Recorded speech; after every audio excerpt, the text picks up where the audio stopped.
तळोदा तालुक्यातील रोजवा पुनर्वसन येथे नाल्यातील खोल पाण्याचा अंदाज न आल्याने दोन सख्ख्या बहिणींचा दुर्दैवी मृत्यू झाला। या घटनेमुळे गावात शोककळा पसरली आहे। ललिता रूपसिंग पावरा व कोबी रूपसिंग पावरा या दोन्ही बहिणी आपल्या आई तारकीबाई यांच्यासह सकाळी शेतात उडीद काढण्यासाठी गेल्या होत्या। दुपारी जेवणापूर्वी त्या शेताजवळील स्मशानभूमी परिसरातील नाल्यात हातपाय धुण्यासाठी गेल्या। बराच वेळ झाल्यानंतर त्या परतल्या नाहीत, म्हणून आई तारकीबाई शोध घेण्यासाठी गेल्या असता त्यांना नाल्याजवळ कपडे व ओढणी दिसली।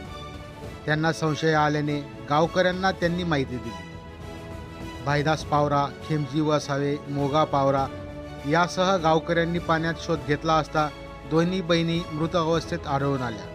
त्वरित त्यांना तळोदा उपजिल्हा रुग्णालयात नेले असता डॉक्टरांनी त्यांना मृत घोषित केले। घटनास्थळी पोलीस उपनिरीक्षक अखिल पठाण यांनी पंचनामा केला असून मृतकांचे भाऊ सुरेश रूपसिंग पावरा यांच्या फिर्यादीवरून तळोदा पोलीस ठाण्यात आकस्मिक मृत्यूची नोंद करण्यात आली आहे। रोजवा लघु सिंचन प्रकल्पाच्या नाल्यात जेसीबीद्वारे वाळू काढल्याने खोल खड्डे निर्माण झाले होते।